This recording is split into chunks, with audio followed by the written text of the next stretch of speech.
Good morning and welcome to another Algebra 2 Concepts video.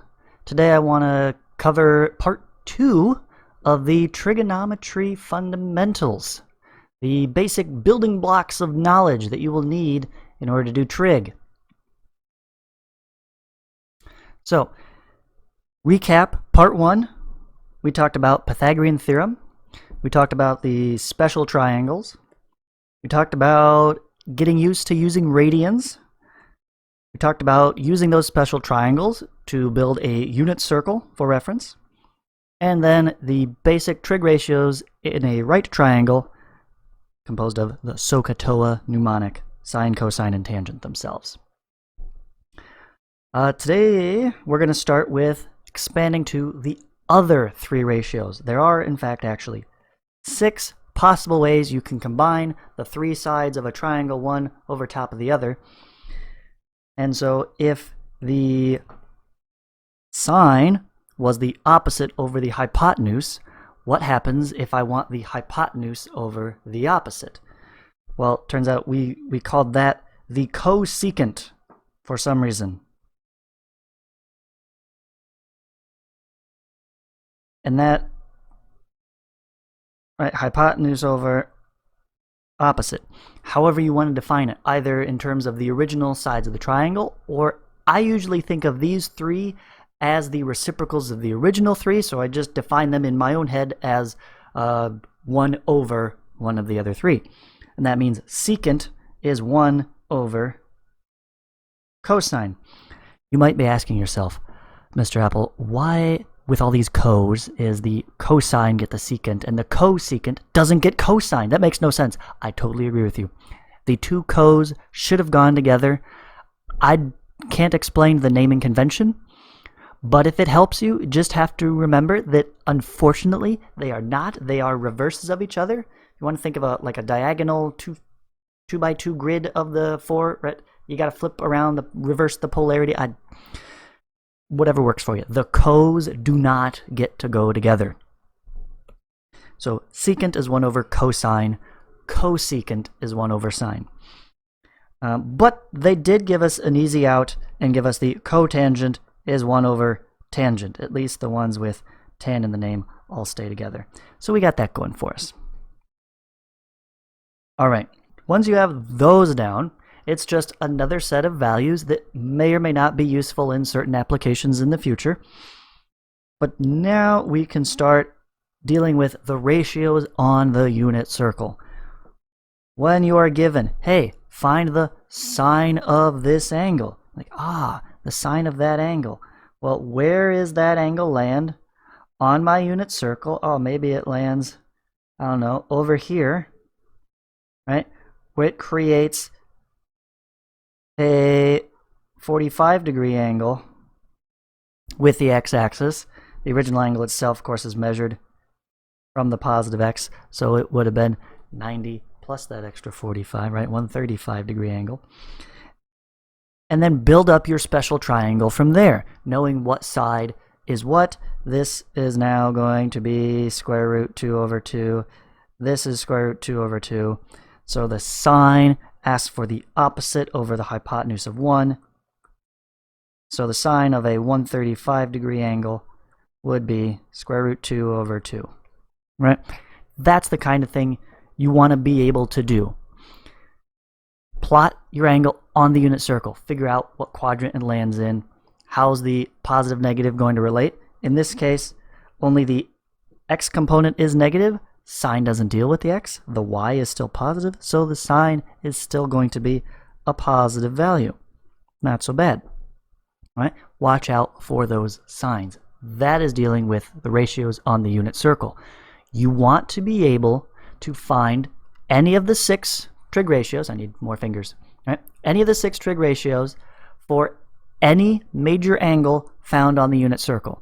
And so that could be on the axis themselves. So that's 1, 2, 3, 4. Technically 5 values. They like to throw in, right, 2 pi along with 0. They're the same thing, but watch out for that. And then anything in between. So that's 1, 2, 3, 4 more. 5, 6, 7, 8, 9, 10, 11, 12 in between. Okay, any of those values you should be able to find and give me any trig ratio for any of them. It's just this side divided by that side.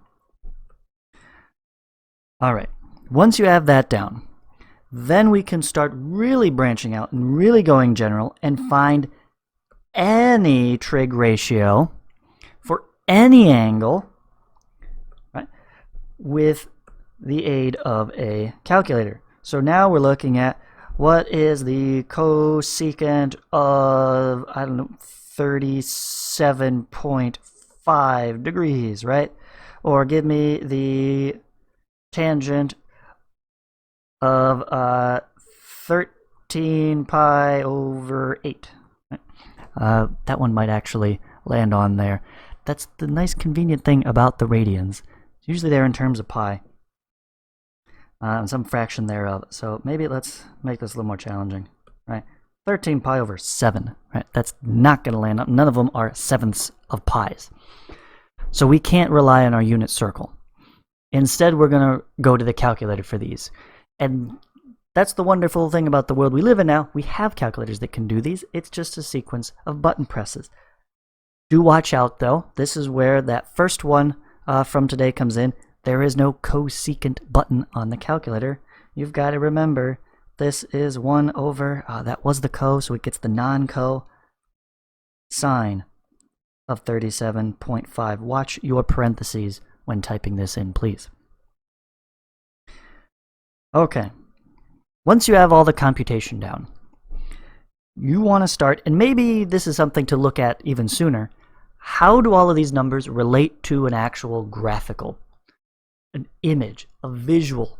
Yes, they all are plotted on a unit circle, but how does that translate into a graph of the function itself, right? The sine function, as I input numbers for the angle x, what y values do I get out? That's where you get this cycle happening, right? It's the wave going up and down, repeating itself over and over because we're going around and around and around the circle.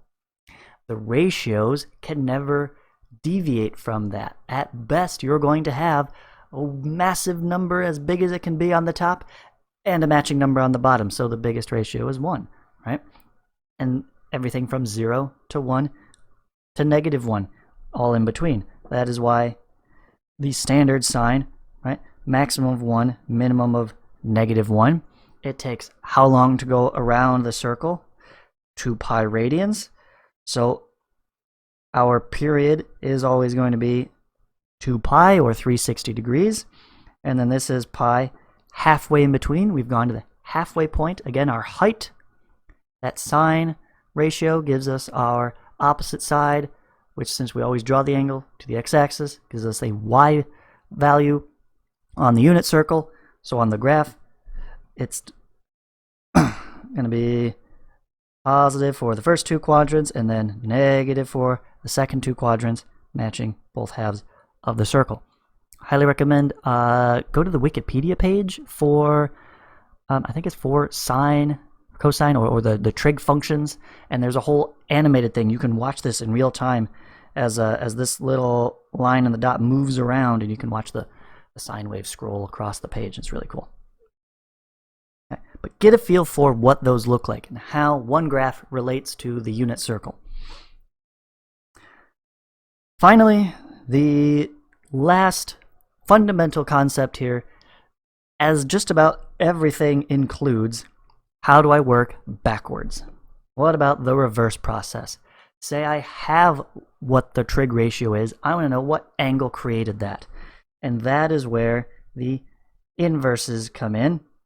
The little -1 power, the inverse of a function, sine inverse of, let's pick one that we could do, square root 3 over 2. No, that's not going to give us one. Hang on.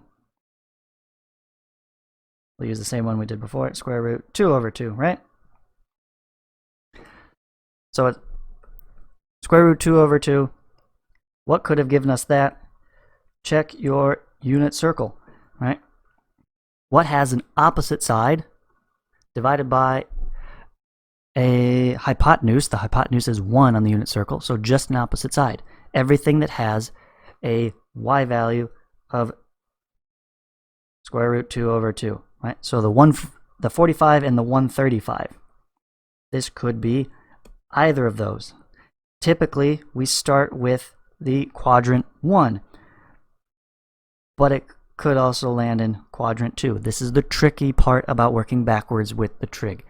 It's something you're really going to have to stop and process. You can't just memorize these and make a snap decision, because there's going to be multiple outcomes, right? The inverse, think about graphically, if I was to flip this over the y equals x, graph the inverse function, it would be a wiggly line, vertically, just looping back and forth forever. That's going to fail the vertical line test. There is only so much of that we can actually call a function, okay? So what we need to do is look at only one period worth, or half of it. And typically that comes in between negative pi over 2 to positive pi over 2. So we actually look at the first and the fourth quadrant for most of these. Okay? Or of course, negative 90, positive 90 degrees. Okay, if you want to use degrees, again, start getting used to the radians more and more. So that's the trick with the inverses. Otherwise, it's just the same as any other function. You can put that into your calculator. Usually second trig function gives you the inverse effect. Or if they happen to be those special values, use your unit circle, refer back to your special triangles. It all builds itself together. And that's the basics of trigonometry.